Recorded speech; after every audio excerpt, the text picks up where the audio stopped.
Hello friends, welcome to my YouTube channel.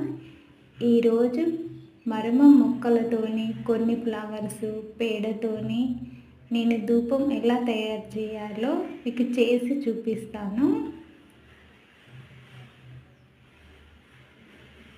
మా ఇంట్లో మరమం మొక్కలు ఉన్నాయి. వీటిని కట్ చేసుకోవాలి. ఎండలో 2-3 డేస్ ఆరబెట్టుకోవాలి.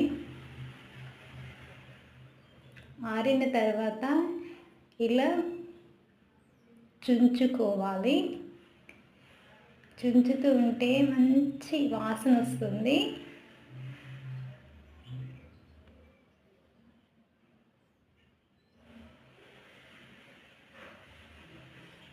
ఇలా చుంచుకొని మిక్సీ జార్లో ఫస్ట్ ఈ పుల్లలను వేసుకోవాలి.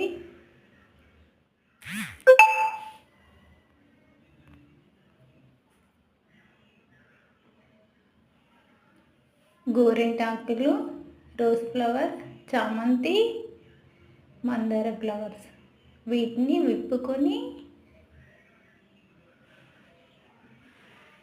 ఇవి మిక్సీ జార్లో వేసుకోవాలి. ఎందుకంటే ఈ సువాసన కూడా బాగుంటుంది.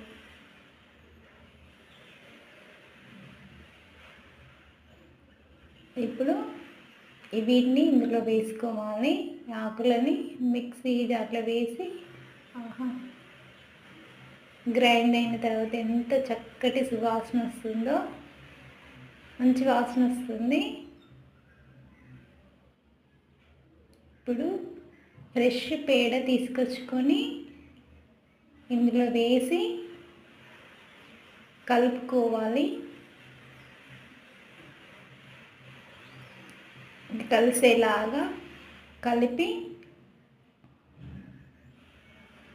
ఇలా ముద్దలాగా చేసుకొని మనకు కావాల్సిన సైజులో, చిన్న సైజు లేదా పెద్ద సైజు మీకు నచ్చిన సైజులో చేసుకోండి. నేనైతే ఇలా చేసుకున్నాను.